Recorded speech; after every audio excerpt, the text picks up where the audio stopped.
welcome to Solosaurus, a podcast about one-player board and card games. My name is Brandon Waite. My name is Carter Mackey. And this is episode 21, where we're talking about the medieval worker placement game where everybody's framing everybody else, Architects of the West Kingdom. So, if you're interested in a worker placement game where you can send other people's workers to jail, stick around for that review. But first, we're going to do like we always do and start with the news. Our first bit of news this week is that at PAX Unplugged this last week, IDW Games announced that Emerson Matsuuchi, who's famous for doing Century Spice Road and this year for doing Reef, and maybe most importantly for this announcement, Spectre Ops, he will be doing a Metal Gear Solid board game. And it's for 1 to 4 players, and I want to believe that it could be good. It should be able to be good.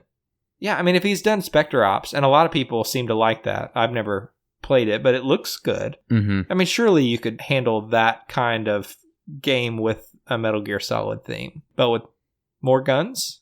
In tiny cardboard boxes. Yes, definitely tiny cardboard boxes. There has to be. Right. We know nothing about this game mechanically, but for me, that doesn't actually matter. The moment I saw the one on the box, I'm interested because I'm not like a Metal Gear Solid fanboy, but I have very fond memories of playing the first game. Yeah, I've only played most of the first game, but yeah, I've had lots of friends who've played it, and so I've been, I guess, adjacent to people playing through the series. Yeah, I think that even if you're mildly interested in this theme, this is something you might want to check out because Emerson is a great designer, and I'm just excited to see what comes of this. So keep your eye out for this. It's coming sometime in 2019, and there are no other details yet.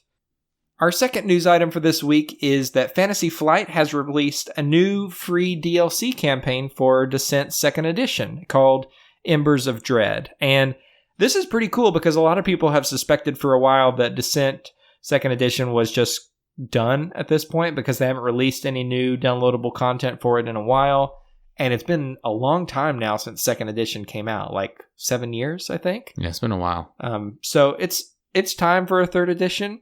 But the introduction of this new campaign is pretty cool because by playing with the app, you can play solo, and that's pretty neat. It releases you from that need to have a DM for the game, and this gives you 6 episodes of play, and it just looks really great. So if you're interested in Descent 2nd Edition, you should check this out. It does require that you have the base game and the Lair of the Worm and the Labyrinth of Ruin expansions. So just know that going into it. If you're going to be buying Descent to play it solo, there's a bit of a additional cost here. But if you have those expansion packs already, this is a very cool way to increase the replayability of your game. So check out the Embers of Dread from Fantasy Flight Games. Our last bit of news for this week is that Stonemaier Games has just started slowly revealing information about their next game, which is called Wingspan. And if you have not yet gone on to Board Game Geek and seen the pictures of this game, you've got to go. This is one of the most beautiful productions I've seen in ages. It looks awesome. With a cool theme. Right. So you play as ornithologists trying to attract birds to your aviary, and there are dice that are involved in the game that help you look at what kinds of food are available for your birds each round. You're clearly like building a tableau of birds that use like that like bird guidebook art style. Mm-hmm. Yeah, just kind of like layout of design and information about the birds on the different cards. So really just seems like they've really nailed the style and design of this game. Oh yeah, absolutely. It's a beautiful looking package, and for 1 to 4 players, and like most of Stonemaier's games at this point, they have partnered with the Automa Factory to create this Automa, and it just looks fantastic. So if you're interested at all, go check that out on Board Game Geek, and it looks like you can start pre-ordering that January 2nd, and then the game should ship a few weeks after that. So very cool. Check out Wingspan from Stonemaier Games. And that's all the news we've got for you this week. That means it's time for us to get into the review. And our review for this episode is for Architects of the West Kingdom. This is a game that came out this year, here in 2018, from Shem Phillips and S.J. McDonald from Garphill Games, and it plays 1 to 5 players. If you've not heard of Architects of the West Kingdom, this is a game that's set at the end of the Carolingian Empire, which, for those of you who aren't familiar with medieval history, is the end of Charlemagne's reign, which places this particular game around 850 AD. The players are going to be taking on the role of royal architects, competing to impress their king and maintain their noble status by constructing various landmarks throughout this newly appointed domain. In order to do that, players need to collect raw materials, hire apprentices, and keep a watchful eye on their workforce. Not only because they need to make sure they have the people they need to get the job done on their turn, but also because there are other players, if you're playing a multiplayer game or an AI in a solo game, who might frame them in order to gain an advantage. So the player with the most influence in the kingdom to come is the winner of the game. So this is, in many ways, a worker placement game that will look familiar, but it has a couple of key twists that we're going to get to in just a few minutes. But first, let's start talking about the components. Yeah, I really like the components. Everything has like a very good feel. I like the finish on all of the cards. And I would say it's like the box isn't too big and everything fits very nicely in it with a little extra space. I don't know, it seems very compact. It does seem very compact. Actually, this is one of my very few minor gripes about the game. And I'm a weirdo about this, but I like Ticket to Ride size boxes. Period. If I had it my way, every game would come in a box with the height and width dimensions of a Ticket to Ride box and just make it as fat as you need to in order to fit it all in there. And give it blonde hair and blue eyes. I understand. Yeah, of course. You fascist. Oh, no. I just don't like the way they look on my shelf next to other games that are that size. Diversity. So you dislike diversity. I dislike diversity. Quote from Brandon Waite in 2018. Right. Yeah. No, I really do appreciate diversity in other areas, Carter. I just don't. I want my game shelves to be uniform and beautiful. Mm-hmm. Yep. So that's all I have to say about that. But it does fit everything really nicely. I can just see a couple of years down the line when this game gets expansions, and it does seem inevitable that it will get expansions.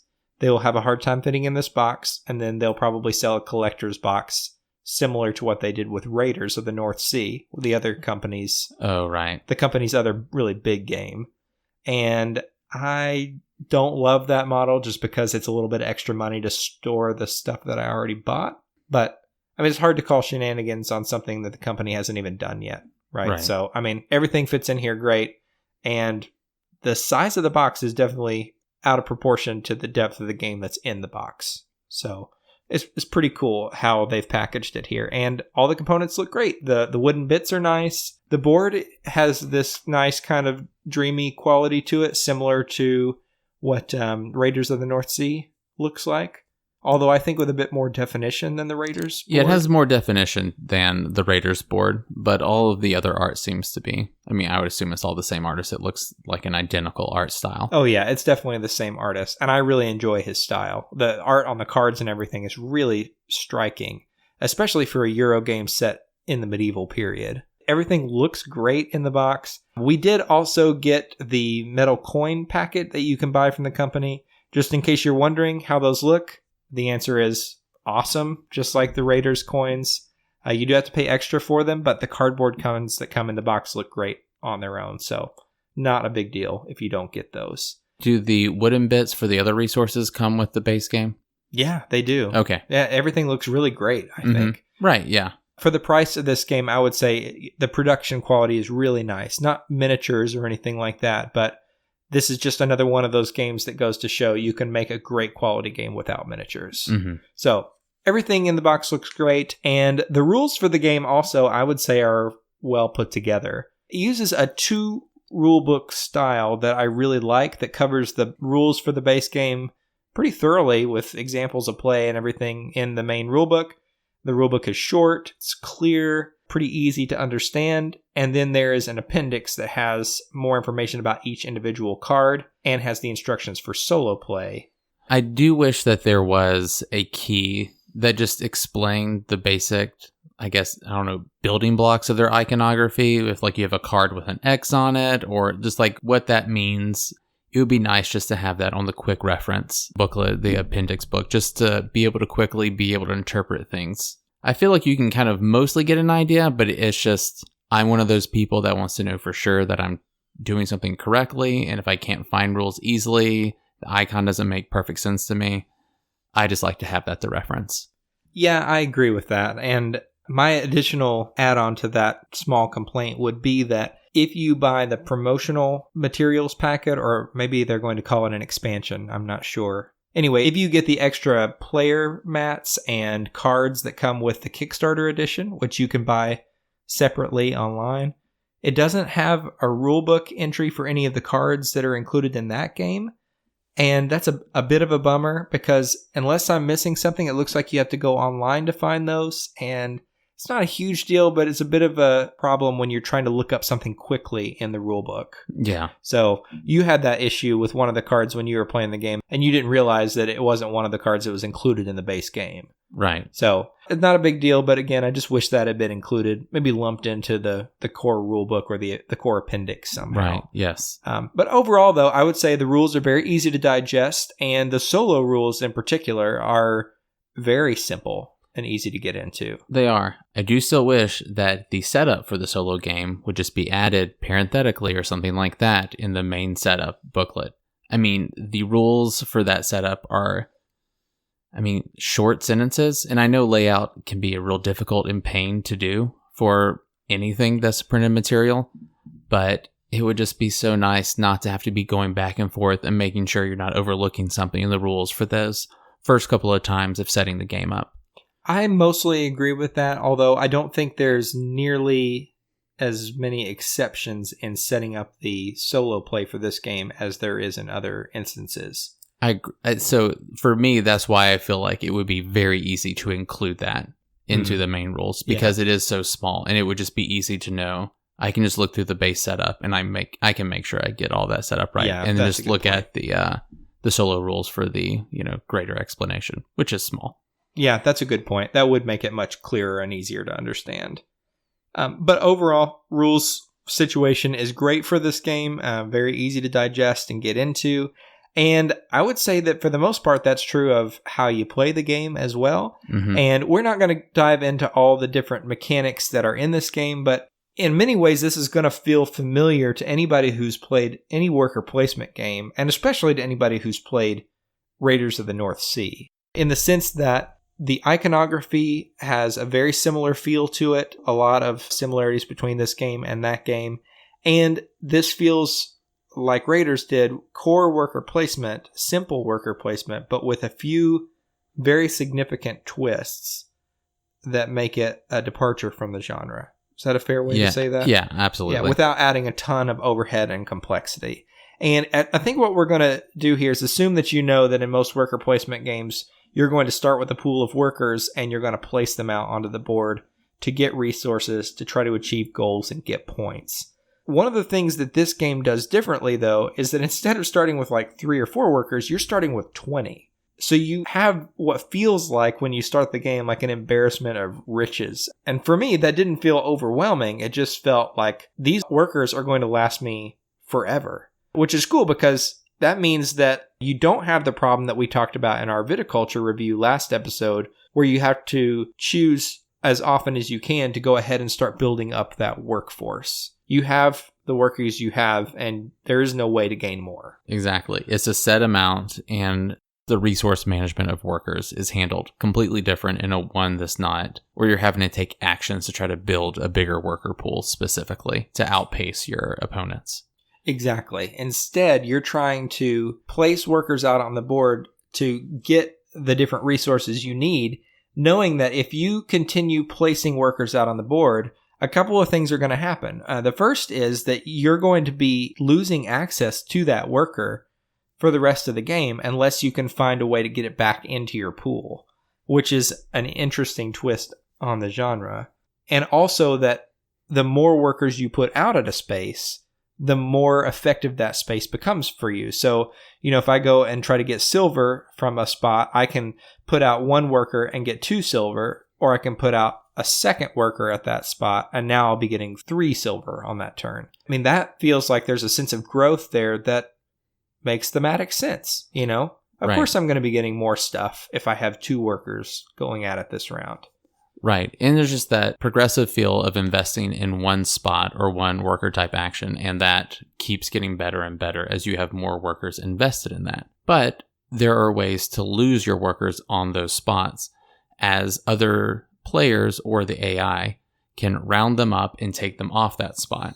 And that sounds like the sort of take that stuff that I really hate in games. And in fact, when I first heard about this game, I was worried that I was going to have the same reaction to that I did in Raiders of the North Sea, where Raiders has a lot of these take that cards in the game that just feel really bad in a multiplayer game, and in solo they just aren't functional for you most of the time, and that didn't feel good at all. The idea of rounding up somebody's workers from a space, which is an action you can take in this game, and then putting them on your personal player board until you're ready to deliver them to the jail where somebody else will have to go set them free. When I first heard about that, I thought, like this ruins what's going to be, for me, maybe a really good game. But it actually doesn't feel that way at all, because since you're putting workers out every round trying to gather up the resources you need, and they're just staying on the board, and there's not like a phase in the round where you get them back, you actually at some points want people to round up your workers for you so that you can go to jail and get them out, which sounds counterintuitive, but you want those workers to be back in your pool so you can be doing more stuff with them. Absolutely. There's just a really interesting economy of placing workers at, investing in spaces, those workers being sent to jail, you rounding up your opponent's workers. And the thing about sending them to jail is the whole reason you would do that in the first place after rounding them up is you get a monetary payout for doing so. And it's a significant amount of money. Oh yeah, it's 1 silver per character, which money's pretty tight in this game. So just being able to take a whole pile of workers to the jail and dump them and get a big influx of cash means like you have an incentive to be rounding these people up beyond just cutting their engine that they're building by piling workers on one space. Right. So yeah, it has this nice feel. Whenever it happens to you, it doesn't feel awful like a take that type mechanic, but you're slowing them down. So that's progress. When you send a bunch of workers to jail, that's getting money, which is progress. And then they can get those workers back. It just has this nice, I feel like pretty well balanced flow of getting other workers, receiving your own workers. Just the way it manages the entire board is really, really interesting to me. Yeah, I think so too. And part of the reason it feels that way for me is that when you go to the jail to set your workers free, for instance, the more workers you have in the jail space, the more actions you can take there. And there are some significantly useful actions for you. That means, you can go to the jail and deliver a bunch of your opponent's workers to the jail and get money. You can use that money then to set your workers free before your opponent ever delivers them to jail in the first place. If you're willing to pay the money to take them off the player boards and put them on your pool again, that means then that you're denying your opponent money and you are avoiding the possibility that you will get negative virtue points, which we'll talk about in just a minute, for having more of your workers in jail than somebody else, or possibly taking a debt marker if you have too many workers in jail. So that whole mechanic, the reason I like it here is that, like you said, you do feel like you're making progress. Even when somebody takes your workers, yes, that means you have to go back to building up your pool of workers in a particular spot, but you're gaining bonuses in other ways, I guess. Right. I guess to make the obvious comparison to Raiders, whenever you would, cash out your workers for like a big play or something like that in Raiders, it felt like everything you've been doing grinded to a halt. And you kind of had to start slowly building back up in resources and getting powerful workers to do the things you want to do. Where this, it's, okay, you might take one turn to kind of like regain your footing because you don't have heavily invested spaces with lots of workers on them. But it doesn't seem like the same kind of setback, and you're still getting benefits in other ways that seem to be progressing towards just winning the game in general. Yeah, like one of the other things about this game that keeps you moving forward is you can recruit apprentices in the game, which are sort of like the crew in Raiders, which I know it sounds like we're making a lot of comparisons to Raiders of the North Sea, but I think those are apt in this case. They are very similar games in some ways. Yes. The difference here is that when you would go out on a pillaging raid in Raiders of the North Sea, if you went to a spot that had Valkyries, you would lose your crew, and it was a huge pain in the neck to have that happen because, I mean, yes, there are some good things that can happen as a result of that, like points and whatnot. But in terms of pacing of the game, it was a major setback. You had so much you had to build back up in terms of the material goods you spent to go out there in the first place. Plus, you've lost your sort of engine builders in your crew. In this game, the apprentices are sort of like your crew in that they make the worker placement spots that you go to better. You get more stuff from the spots you go to. You can trade more goods that you have for other goods in a way that feels like, okay, I'm improving as this game goes on. I'm making progress steadily. And even if my workers are cut off, I've specialized here in 4 or 5 areas that keep me moving forward toward the goals that I've set for myself. And I really like that. And nothing gets rid of those apprentices as the game goes by, which is a really smart design decision. Yeah, I think so. Because you still get the feeling of, I can take better actions now because these apprentices help me gain extra resources or give me more flexibility with different actions. So you still feel more powerful no matter what. Another interesting thing about these apprentices, though, is that they don't just help you get better at things. When you recruit them, some of these people are tradesmen who will help you, get better at getting a stone or gold or something like that. But others are very clearly, both in the way they're illustrated and in their powers, not so desirable people. And so when you recruit them into your employ, they automatically give you negative virtue points. And this is one of the most interesting parts of the game because there is no scoring track on the board. So if you're playing a multiplayer game, you're never quite sure exactly where everybody is at scoring wise. What you can see is a virtue track. And as you take actions on the board or recruit some of these apprentices, you're going to go up or down this track. And there is a benefit to dipping down into the unvirtuous life. As you would expect, you lose points at the end of the game, but there are other benefits. Right. You get to trade on the black market, getting resources that are very expensive for much less money. Normally, there are limitations on hiring apprentices and what you have a selection to. You can do that much easier if you go to the black market to hire apprentices. You get to draw 5 different building cards and choose one of that, which being able to draw 5 building cards at once is really, really nice, and getting to choose the building that benefits your strategy the most and kind of you working towards getting the most points, the most synergy with what apprentices you already have. It can be just very, very powerful. Yeah, that is a really neat concept because if you are too virtuous, you don't have access to the black market, right? Because a truly virtuous person wouldn't go there. Right. But when you go there, you have access to these really expensive materials at a cheap cost, and it feels so satisfying to be able to put your worker down and say, yeah, I'm going to pay 2 measly coins, and I'm going to get 3 marble and a gold. Like all resources that are worth 1 point each at the end of the game, which is a big deal, and that are really helpful for advancing towards some of the game's in-game goals. The downside to that is, though, that when the black market fills up, your workers are going to go to jail.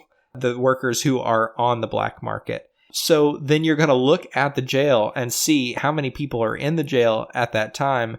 And that means the workers that your opponents have rounded up and put there, in addition to what you had in the black market.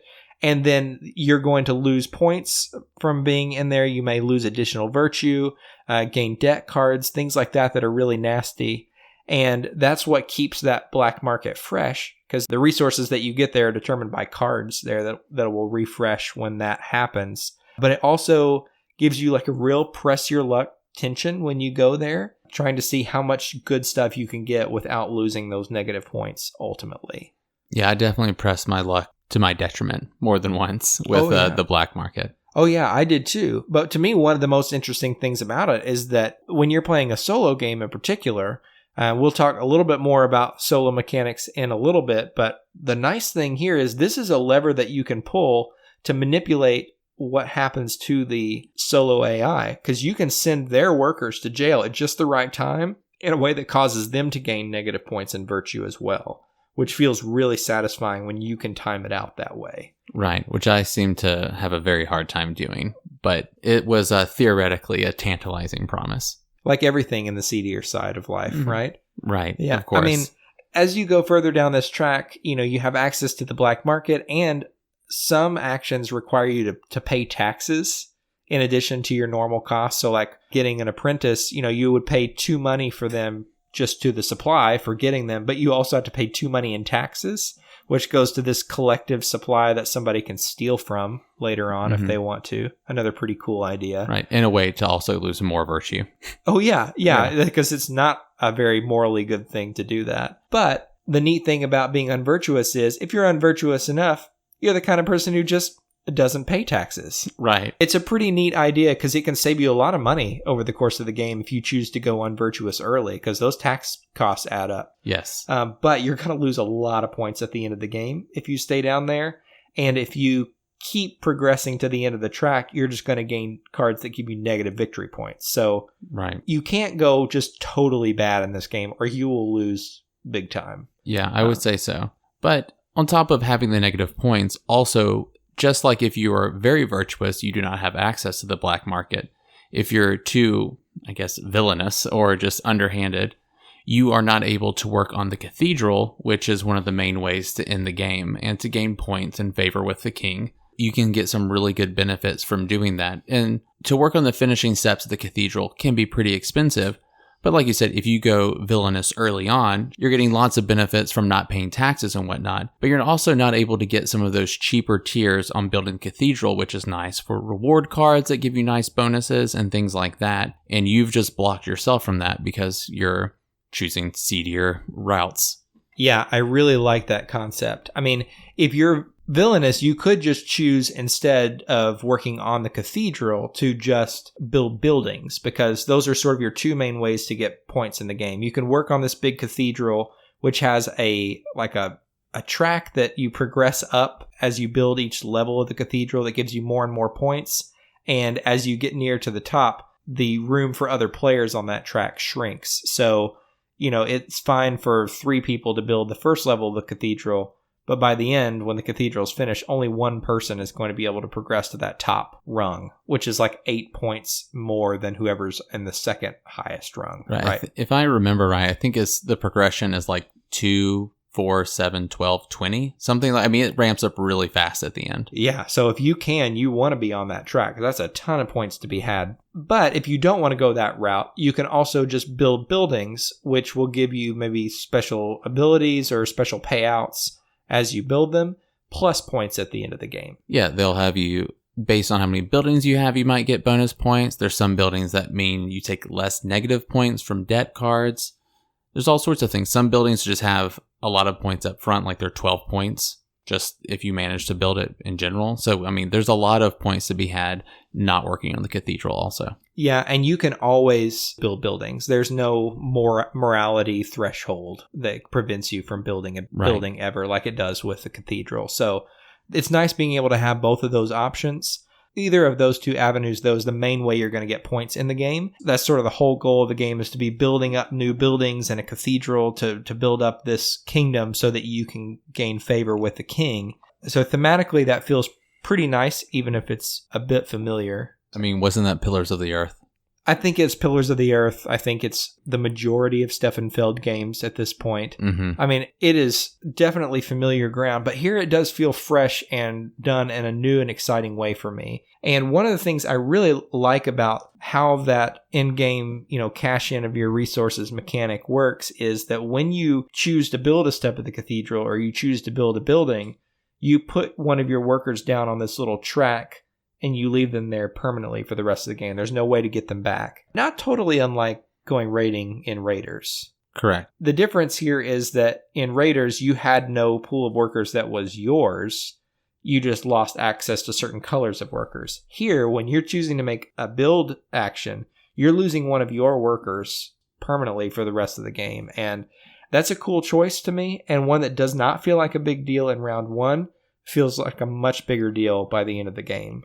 Right, especially if your opponent has even just like 3 or 4 of your workers rounded up on their player mat. You have several of your workers spread out. You really only have 1 or 2 workers, and you're trying to weigh whether or not, okay, I really need to take this action, but I need to start gathering more workers, and I need to do that in a way that I can get the most back for the least amount of actions or resources or whatever. It's just a nice tension.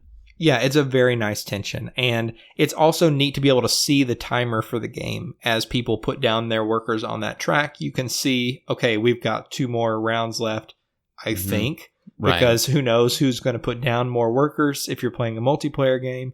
And as you also get further down that track, you trigger more of those black market resets, which is really neat because that means you can do some interesting things as far as timing is concerned with sending people to jail to give them negative points while making sure you do that at a time when you don't have that many people in jail.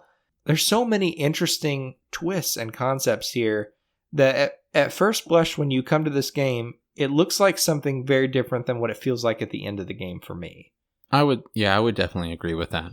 And that's something that was missing for me in Raiders, that sense of progression and the idea that I was doing something different at the end than I was doing at the beginning. I feel like I'm better at things here. I feel like the board state has changed pretty significantly. I mean, just the idea at the beginning of the game that you look at 20 workers and you think, man, 20 workers, I'm never going to run out, right? It happens pretty quickly, and then it can start to feel pretty tight. Like, okay, I've got 2 workers now. I can take this action, but I'm really going to have to do something to round up my own workers, which you can do to get them back if somebody else doesn't do it for me. Right. You know, that's really neat tension, I think. Yeah, because, there's all the typical trappings of collecting stone and wood and things like that. But yeah, to me, it's that economy of the economy of workers and how that works as a resource as you distribute it, kind of lose them, regain them, and just managing that as kind of a resource is really interesting to me, and definitely something I don't feel like there's anything I've seen or played that feels quite the same way. Yeah, I would say so. It feels different for me in some ways too because of the way that in-game condition works. Yes. When you have a set number of rounds in a game, you lose a lot of tension there because everybody knows the game's going to end after round 9. This is in some ways similar to a race game, except that you're not just racing for a certain number of points.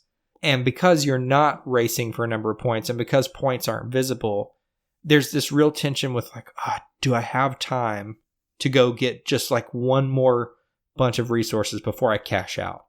Do I have that chance? And I really love that feeling as well, that like nail-biting finisher to a game that makes a game memorable for me. And one of the nice things for me about all of this is throughout this discussion so far, we've been talking about this in terms of how the multiplayer experience would feel. One of the reasons we can do that is because the solo experience feels so similar to what I imagine the multiplayer experience would be. Right, because neither of us have played this multiplayer. We have not, but the rules differences are very minor. So maybe it's time we talk about the solo experience specifically and how the solo mechanics work. This game employs a very similar system to what Raiders did in that you've got a deck that manages your AI's turns, and they're not going to collect resources or anything. They're just going to flip a card and you're going to see what space they block for the most part. But this does something that's a little bit different. Actually, a few things that are different and more interesting for me.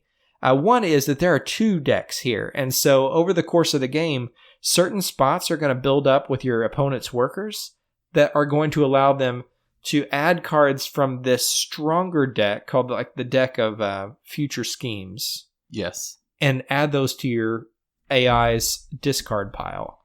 And so when their deck runs out, they're going to shuffle those stronger cards into their deck. And now they've got a deck that usually is pushing them toward taking those permanent spots that move you toward the end of the game. Right. They're going to hasten the end of the game, and typically in a way that nets them more points, I feel like. Yeah, the way the AI works here is that there's an easy AI or a normal AI, I guess, and a hard one.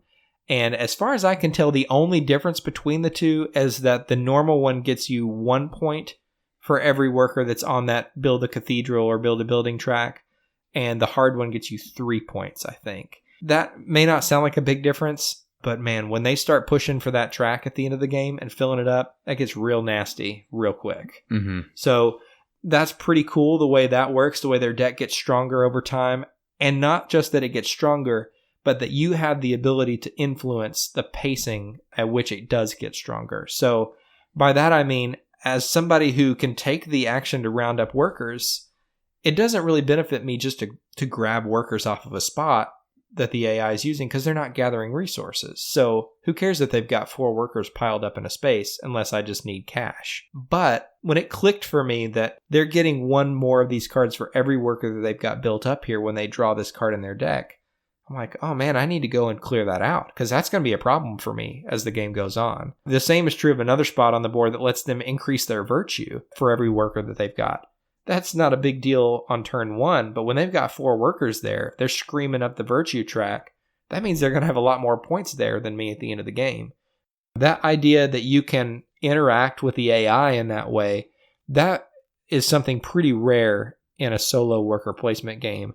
And one that doesn't just feel robotic, but it feels more dynamic, and that makes me feel a lot like I'm playing a multiplayer game. Yeah, there's more to think about. And I guess just the fact that there's a feeling of interactivity through something that's as simple as just flipping over a card from a deck, and it says, take an action here. So, I mean, that's a very low maintenance way to handle an AI opponent, and to still get that is really nice. Yeah, I think the reason it works is because they make a very smart decision here to allow the AI to collect just a very few things or to do a very few things on the board that a player would be able to do. So like they can collect marble, which is a resource in the game that's worth 1 point at the end. They end up collecting potentially a lot of it over the course of the game. Oh, yeah. But you can affect how much they get. I mean, by choosing to take your workers that they've captured and take them back from them before they go to jail, you prevent them from getting more marble and more points at the end of the game. Right. It's costly for you, but you can do it. Right. Or keeping the amount of workers they have on the like prison, basically, that prevents them from taking that extra action that will cash in for marble and things like that. Yeah. Or also preventing the number of workers that they have at the jail to build up, so that they can get rid of deck cards that they've collected. Mm-hmm. Like allowing them to collect deck cards and to lose virtue and things like that normally an AI that is this simple would choose not to do. I think gives you like 3 or 4 really significant levers that you can pull on this game to manipulate what happens to the AI. I found myself multiple times in this game thinking, oh, if I go to this spot right now, even though it's not the most beneficial thing for me, it does help me, and I can time the AI going to jail at just the right time so that they're going to lose points and get a deck card, and it's going to make it harder for them to accomplish the things they want to accomplish. I mean, that feels really cool to me, to be able to do all of that with something that has so little upkeep between rounds. Yeah. I mean, it's really as simple as flipping a card and reading it. Right, absolutely. One thing that I would say about the solo mode here that I had a little bit of a question on in the rulebook is that the rules assume that you are playing the solo mode without one of the player power boards. So this game does have asymmetrical player powers, which is one of my favorite things in a game ever. And I love that it can give you a sense of direction and something to exploit. They assume that you're not playing with one of those, and that's not great. But I sent an email to the publisher and they said it's not a problem for you to play with the character boards if you want to. They just suggest playing on the harder mode. And the first time I did that, I won pretty handily. And I thought, oh no, if this game's too easy, it needs a harder difficulty mode beyond the hard one. And that's not true. It's just that I'm an idiot and I skipped several things that were pretty crucial for me to remember in the course of the game. Now that I've got those down, I have found I've been able to beat the hard AI one time. And the other times I lost, but it didn't feel arbitrary to me when I lost. It felt like, yeah, I made some decisions that weren't great along the way. Yeah, I mean, I would say there's obviously limits to a deck-driven automa or AI in the fact that things are going to be arbitrary to a degree, but I feel like it's managed well to where you're not just getting completely hosed by random draw of the card. Yeah, I definitely agree with that. I mean, you always are going to lose a little something when you have that flip and perform system. You know, it doesn't make sense that a worker would choose to go here instead of that space that they've built up all the other workers at. So that's not great, and it can feel pretty bad when they just swoop in and take the town center action and clear out that engine you've been building. Right, and round up all of your characters, or all of your workers 3 actions in a row. Yeah, that does not feel good.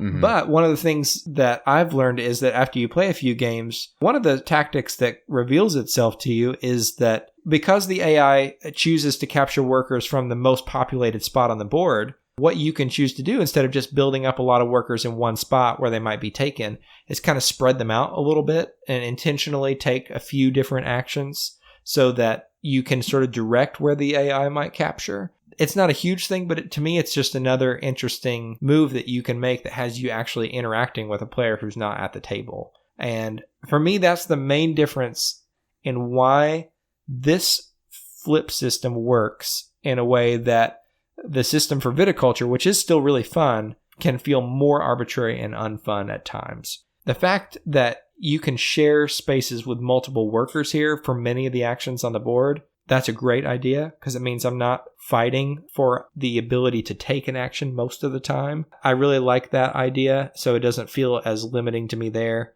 But also the fact that you can direct where you want some of their negative stuff to go and how you want it to affect you. That feels just really cool to me. And the fact that it's simplified in that way is really neat. There's more we could say about this game and about how it plays and everything, but I feel like that gives you a pretty good idea of what's going on here and what it feels like to play it. So let's just go right into what we think is the good, the bad, and the ugly for this game. And as far as good is concerned, there's a lot of good stuff in this game. Yeah, it's just the whole worker placement is very interesting. It's not a ton of innovation in the worker placement genre, and so it's nice to see something this different. How well the AI works for being a deck of cards, there's obviously is limited in the way that a deck of cards always will be, but I think it just works really well with the way the game is designed, where it's very satisfying. Yeah, I think it's definitely very satisfying. That's one of the highest points for me is the AI system is so well done here. That feels great, and it works in a way that lets the core mechanics of this game shine. Those core twists on worker placement here make this, in my opinion, one of the most innovative Euro games I've played in ages. Yeah, I would agree. Specifically with worker placement. That's become pretty stagnant, but it's just a very interesting way of handling workers that I really like a lot. Yeah, the way that you handle the worker pool, dealing with a large but then dwindling pool that you need to try to get back over the course of the game, that feels awesome. The building up on the different spots combined with the apprentice cards, all of it just works together in a way that's very cool. And yet it still plays in 45 minutes for me. I feel like my first game was probably an hour and 15 minutes just because I was learning some things and looking up stuff in the rule book. Yeah, that sounds right. But it just, after that, it moves along at a real nice clip and doesn't bog down or have the pacing issues for me that Raiders had. Quick setup time and a ton of replayability. Yeah. Those player powers, they're not a huge deal, but it does make every game feel a little bit different from one another in a way that I find pretty cool. I would definitely suggest picking up that package of extra player mats if you can, because that effectively doubles the number of player powers you get in the game. So definitely check that out. Really solid package, and the production is great. And like we've said before, being able to look at a game on my shelf and see vibrant colors and know that everything in it's going to look and feel good while you play it, it makes you more likely to pull it out, or at least it does for me.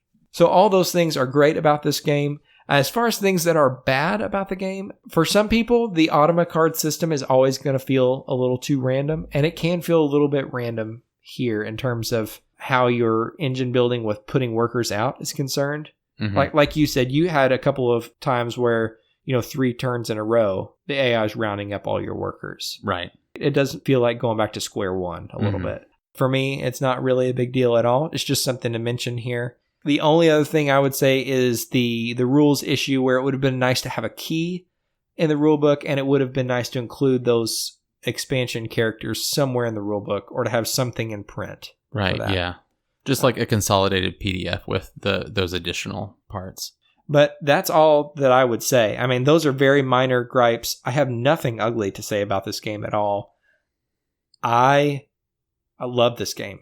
I mean, if I was making a top 10 list of games that came out in 2018 that I played solo, this would probably be, I would guess, number 2 or 3 on the list. I haven't decided yet based on a couple of others. I think City of Kings is probably my number one.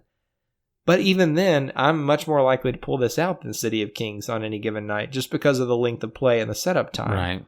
This is very accessible, very dynamic, and man, just outstanding solo game. In fact, I would go as far as to say this is a game that I think deserves the stomp of approval. Yeah, I think it definitely gets the stomp. I don't love it near as much as you, but it's a game that's definitely worthy of the stomp in my mind. If you play this multiplayer with other people, I expect that it would be a fun and dynamic experience. I have not played it multiplayer, but I think that would be true, and I'd be happy to play it multiplayer anytime. But I find the solo mode to be so engaging that I'm not like chomping at the bit to see what the multiplayer game is like. I've really, really enjoyed my time with this, and I just think this is a great package. So if you are looking for a Euro game that plays quickly, gives you lots of good choices, looks great, does something interesting with what appears to be a very familiar theme, I think Architects of the West Kingdom from Garphill Games is a great choice. They are doing very exciting things over there, and very excited to see this game come from them. So check out Architects of the West Kingdom. That's all we've got for this episode. If you haven't yet, follow us on Facebook or Instagram, and you can see what other new games are coming into our library and what we're playing.